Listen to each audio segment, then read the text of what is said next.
I love Astoria. I love that the river's right there and the ocean's right there. It is a little slow moving at times, but there's a very strong recovery community here. I grew up in a single home where there was a lot of violence. My mom suffered from substance abuse. I experienced a lot of trauma as a kid. And so I kind of lived this double life where, at home I was just hoping to be normal, and then I would go to school and I was normal. I'm on the cover of the newspaper for scoring X amount of points in a game or scoring touchdowns, and then I go home and there's 6 drug dealers in my house and my mom's getting beat or they beat me. I had gotten an academic scholarship and I ended up playing 5 years of rugby for the University of Oregon. I sustained a number of injuries playing rugby, and at about 21 years old, I was prescribed a pretty large dosage of Oxycontin.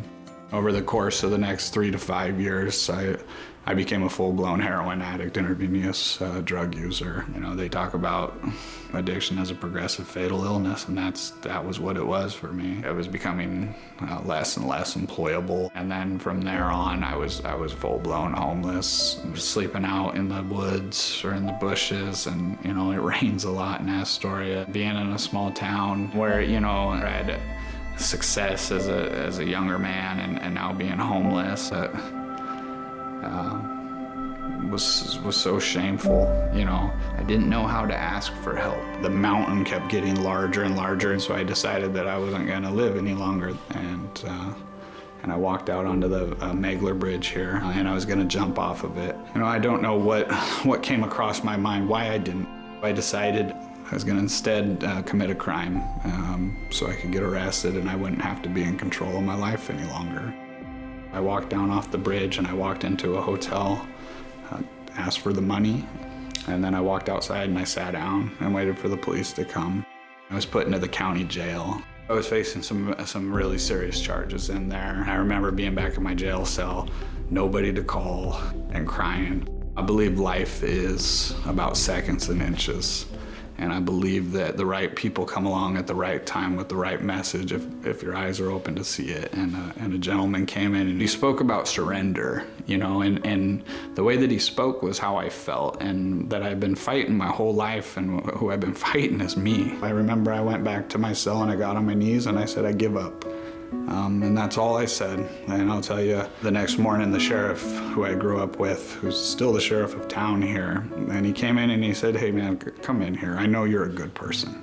I know you've been making terrible choices. And he said, I want you to know you're not the decisions you make, but it's time to do something about it. And he said, they have this place called Helping Hands. And if you're willing to go there, I'll let you out and give you the opportunity to check it out. My bail was $500,000. And now this guy's in here telling me that I'm gonna walk out of here. And I said, all right, I'll try it. I'll go there. And I walked to Helping Hands. I walked in the door. I could not have carried more guilt and shame and remorse, and just to have someone be nice to me. They helped get me some clothes and they fed me, and I wasn't treated with this blanket approach to things. It was really, there was interest in me. They lined me up with where 12-step meetings were. I was given a case manager who built out my reentry plan. One of the biggest things was a sense of community, is there was other individuals trying to change their life as well, and there was an energy with that. After being at Helping Hands about 9 months and starting to build a life, when I went back to court, there was over 100 people between professionals and the community I'd been working with, and a ton of people from Helping Hands. And there was a moment before I was about to be sentenced where I glanced over my shoulder. I was so overwhelmed and so overjoyed, in this moment that most people would be distraught. I was elated, it's like I knew that when this penitentiary experience was over that I had a blueprint for living, and I knew I had people that cared about me, and most importantly, I knew how to care about myself. Just that one chance and one bit of belief and kindness and how far it's really went in my life. It's awesome to have my own place. It's not just having my own place, it's knowing how to live in it.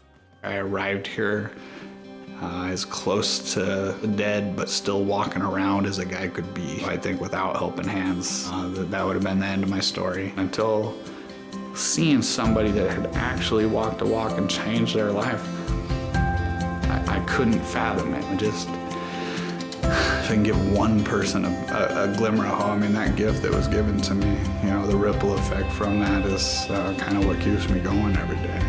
I feel like I grow as Helping Hands grows.